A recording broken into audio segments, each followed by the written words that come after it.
Faltam cerca de 10 minutos para as 3 da tarde. Está na hora de continuar a falar da sua saúde e bem-estar. Está também no ar a terceira parte do consultório desta quinta-feira aqui no Porto Canal. Bem-vindo. Vamos entrar no campo da oftalmologia. Vamos falar de glaucoma. Estima-se que mais de 50% das pessoas que sofrem de glaucoma não sabem que têm esta doença devido às suas características assintomáticas. Recordo que vai poder também participar, esclarecer aqui as suas questões sobre esta doença ou também sobre a especialidade da oftalmologia de uma forma geral. Pode já inscrever-se através do número do telefone 225083297 ou também utilizar o nosso endereço de e-mail consultório@portocanal.pt para enviar todas as suas questões, o seu caso, a sua opinião também será bem-vinda então em direto no consultório. Vou agradecer a presença da doutora Maria João Meneres, médica oftalmologista. Muito obrigada, Sra. Doutora, por estar aqui connosco e por ajudar os nossos telespectadores. Penso que vamos falar aqui de um problema muito comum, não é? No nosso país atinge cerca de 100 mil pessoas o glaucoma. É verdade, Alexandra. Antes de mais, gostaria de agradecer o convite que me foi feito para Muito poder estar aqui, para poder ajudar no esclarecimento do que é esta doença. E então eu começaria por dizer primeiro o que é o glaucoma. Claro. O glaucoma é uma doença do nervo óptico e dá alterações características do nervo óptico e alterações também do campo visual muito características. E esta doença muitas vezes está associada a uma pressão intraocular elevada, nem sempre, mas já podemos dizer isso. Por exemplo, eu acho que é importante explicar às pessoas que o que é o campo visual. Porque o campo visual está implicitamente relacionado com esta doença. Por exemplo, se eu estiver a olhar para a Alexandra, para os seus olhos, eu estou a fixar um ponto e estou a ver que são castanhos, que têm uns óculos muito bonitos e tudo o que está ao lado é campo visual. Ora bem, o glaucoma e a forma mais frequente de glaucoma começa por afetar a visão periférica e essa visão periférica vai ficando alterada, às vezes também a central, mas, regra geral, começa a ser uma perda visual da periferia para o centro. E muitas vezes o problema é que as pessoas não se apercebem desta característica e muitas vezes, quando recorrem ao seu oftalmologista, já é bastante tarde. E é bastante tarde porquê? É bastante tarde porque as células do nervo óptico que são lesionadas são células que fazem parte do sistema nervoso central. E como fazem parte do sistema nervoso central, são células que não regeneram. Ou seja, quando elas morrem, não há volta a dar, não há retorno e não há viabilidade de voltarem a ver. Portanto, é muito importante desta doença saber que é preciso ir ao médico, é preciso fazer rastreio. Rastreio não no sentido, não há um rastreio para o glaucoma, porque não é custo-efetivo e já podemos também ir lá, mas fazer uma visita ao oftalmologista para saber se tem ou não glaucoma ou se tem outras doenças oculares associadas. Por exemplo, só para terem uma ideia, a Alexandra começou por dizer que em Portugal há cerca de 100 mil pessoas com diagnóstico de glaucoma. Claro que há muito mais pessoas com glaucoma. Claro. E nós temos um país com um bom sistema de saúde. E, só para terem ideia, a nível mundial há cerca de 80 milhões de pessoas diagnosticadas com glaucoma e pensa-se que em 2040 esse número suba para os 110 milhões. Portanto, é muita gente. E também é preciso saber que há pessoas que têm mais fator de risco. Nós, neste momento, e eu neste momento, desde que iniciamos esta conversa, estamos a falar de glaucoma primário de ângulo aberto. Portanto, existem vários tipos de glaucoma, não é? Exatamente, Alexandra, existem vários tipos. Este é o glaucoma mais frequente. É o glaucoma que é mais frequente com o passar dos anos, é o glaucoma que é mais frequente em todo o mundo. Neste mundo dito ocidental, por exemplo, se formos para a China, para os países do Oriente, sim, o glaucoma mais prevalente é o chamado glaucoma de ângulo estreito ou de ângulo fechado. E qual é a diferença? A diferença é assim, a pressão intraocular é o maior fator de risco para a existência de glaucoma, não é o único. Pode haver glaucoma com pressão intraocular normal. mas a pressão intraocular elevada, quando a pressão intraocular produz-se por uma relação da produção de um líquido, que é o humor aquoso, dentro do olho e pela sua drenagem. Deste balance, deste equilíbrio, surge uma pressão intraocular dita normal, que geralmente varia entre os 10 milímetros de mercúrio e os 21 milímetros de mercúrio, regra geral. Mas, como eu referi, há pessoas com glaucoma com tensão normal. E o glaucoma de ângulo estreito, nós temos a íris, por exemplo, façam de conta que esta é a íris, e aqui é a córnea, e aqui é a menina do olho. E o equilíbrio entre a produção e a drenagem do humor aquoso, no glaucoma de ângulo aberto, o humor aquoso é drenado em todos os 360 graus à volta do olho. Aqui por uns tubinhos e por outras vias que não vale a pena estarmos a explicar muito. Mas é deste equilíbrio que existe a pressão, que temos um valor de pressão intraocular. No ângulo aberto, como o próprio nome diz, há um ângulo aberto. No ângulo estreito, este ângulo está estreito. E é muito importante a ida ao oftalmologista, nomeadamente, porque, por exemplo, no ângulo estreito, se ele for diagnosticado antes de ser glaucoma, nós temos meios para combater isso, ou seja, para combater muito eficazmente uma evolução para um glaucoma. Portanto, para evitar a progressão do glaucoma, é isso? Para evitar mesmo a existência da doença. Claro. E depois, porquê? Porque se forem identificados, estamos a falar de um ângulo estreito, se for identificado esse fator, nós podemos fazer um laser na íris, que abre o ângulo. Se a pessoa tiver mais de 50 anos ou um determinado erro refrativo, como a hipermetropia, podemos até fazer uma cirurgia de cristalino e abrir o ângulo.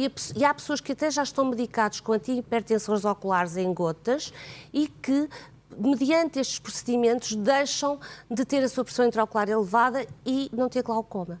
Se me permite, há uma diferença entre glaucoma e hipertensão ocular elevada. Há muitas pessoas que recorrem à nossa consulta porque têm uma pressão intraocular elevada e até já estão medicadas e não têm glaucoma. Qual é a diferença? É que no glaucoma há lesões do nervo óptico características, como eu referi no início, e há alteração de campo visual. Na hipertensão ocular, o nervo óptico está saudável e não há alterações de campo visual. Portanto, mas não existe aqui o risco, então, de perda de visão? Na hipertensão ocular, não, desde que seja controlada. Claro. Ou seja, uma pessoa com hipertensão ocular tem um risco de evoluir para glaucoma cerca de 9% em 5 anos. Se conseguir controlar a sua pressão intraocular, a maioria das vezes com gotinhas, como as pessoas chamam, claro, são os colírios que colocam nos olhos 2 vezes por dia, 1 vez por dia, dependendo do tipo de medicamento que estamos a usar, essa pessoa, a maioria das vezes, não evolui para glaucoma. Claro. Portanto, é muito importante todas as pessoas, e voltando aos fatores de risco, principalmente acima dos 40 anos, fazerem uma visita ao seu médico oftalmologista e este, se achar que não tem nada faz no sentido de investigação. Se achar que há uma pressão intraocular elevada ou que há um nervo óptico com características suspeitas, então devemos pedir exames ao nosso doente. E esses exames são vários, mas essencialmente 2 tipos. O campo visual e um OCT, que é um exame estrutural que vai contar as células do nervo óptico e diz-nos se as células são normais, se não são normais.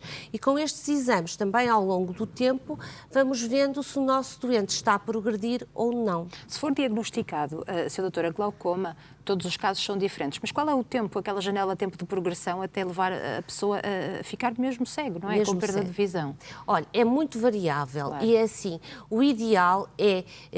Eu gostaria então de fazer uma coisa. Para glaucoma de ângulo aberto, os fatores de risco mais importantes são a pressão intraocular elevada, são a raça negra, miopia acima das 4 dioptrias, e diabetes, entre outros. Claro. Mas eu só mencionei aqui os mais importantes para os nossos espectadores, não é? Aqueles que as pessoas mais conhecem, os mais comuns. Exatamente.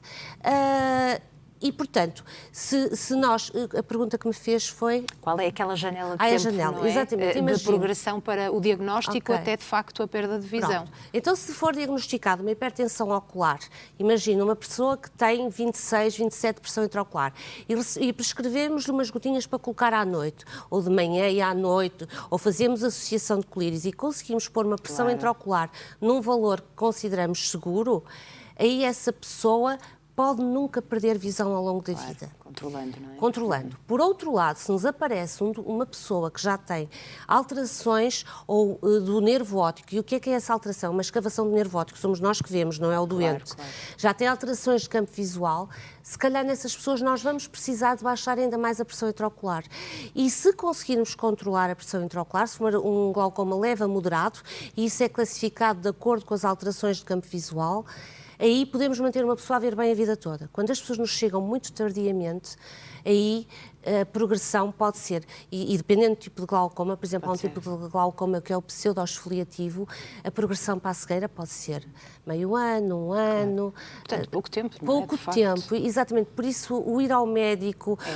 E outra muito importante no glaucoma é que há pessoas que já sabem que têm hipertensão ocular ou sabem que têm glaucoma, mas depois têm problemas com a compliance. O que é a compliance? A compliance é colocar gotas, é fazer a medicação correta. E, portanto, há muitas pessoas que, porque como não dói, e é por isso que o glaucoma é chamado o ladrão silencioso da visão, como não dói, as pessoas vão... olha, não dói, não coloco. Porquê? Porque, como todos os medicamentos, também há efeitos adversos. E o glaucoma, há uma classe de medicamentos que é das mais usadas que tem efeitos adversos que são aborrecidos. Nomeadamente para nós mulheres, por exemplo, faz crescer as pestanas, mas não é da maneira mais agradável, porque crescem desalinhadas e assimetricamente. Outras pessoas ficam com atrofia da gordura periorbitária, outras pessoas ainda ficam com os olhos vermelhos. Isto faz com que as pessoas desistam de fazer a medicação, porque não dói, porque a perda visual não é assim tão rápida nestes casos mais iniciais. E, portanto, daí o ter que se fazer isto. O tratamento não é só médico, também é cirúrgico. Claro. Portanto, quando nós não conseguimos controlar com colírios ou não temos a pressão intraocular adequada para aquele doente e a doença está a progredir e nós verificamos isso nos nossos exames, então temos que pensar em cirurgia. Mas, portanto, não vamos reverter, vamos travar a progressão. Exato. Uma pergunta extremamente fulcral. Muitas pessoas pensam que ao operar o glaucoma nós vamos retirar o glaucoma. Não. O glaucoma, como são as células nervosas que morreram, como eu disse no início, o que nós vamos tentar com a cirurgia é fazer com que a pessoa mantenha uma determinada pressão intraocular em que não haja mais morte celular a seguir. E muitas vezes as pessoas que são operadas e têm que continuar a colocar os seus colírios. Alguns não, mas outros têm. E muitas pessoas também têm que fazer mais do que uma cirurgia. Às vezes duas, às vezes três. Deixe-me só tentar perceber, precisamente pelas características assintomáticas, esta perda de visão, que explicou muito bem, que é como se fosse estreitando, não é? Aquilo que nós conseguimos ver, a pessoa de facto não consegue ver nenhuma diferença ou vai-se habituando à visão? Está a perguntar muito bem, exatamente. Está a ser excelente.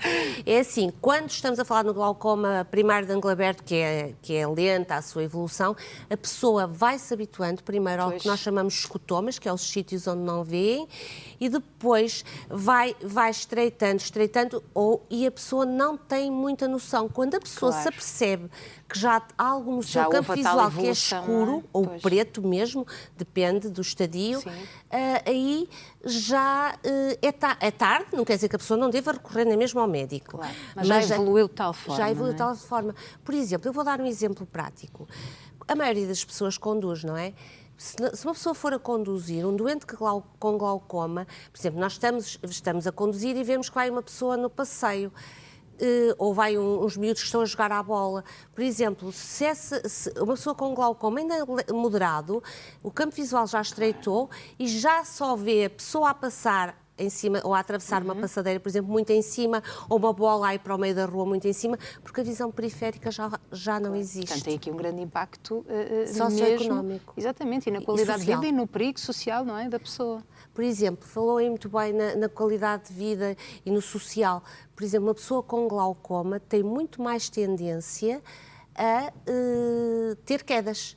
E nós sabemos que as quedas em todas as idades são perigosas, mas nomeadamente em pessoas mais velhas, que são as pessoas com mais idade, esse perigo de quedas, porque as pessoas vão andar e não veem, por exemplo, um degrau, tropeçam. Claro. Porque o campo visual em baixo está amputado. As pessoas até podem ter 100% de visão em frente, mas acham que não veem bem, porque é enevoado, Portanto, é de facto importante estarmos atentos e consultarmos o nosso médico oftalmologista de forma regular, para tentar aqui sempre, seja qual for o problema, apostar na prevenção. Sra. Doutora, muito obrigada por esta explicação. Vamos agora então ouvir os nossos telespectadores. Dúvidas relacionadas com glaucoma ou também, já sabe, pode alargar as suas questões à especialidade de oftalmologia. 225083297, deve marcar este número para participar ou também entrar em contacto connosco através do endereço de e-mail consultório@portocanal.pt.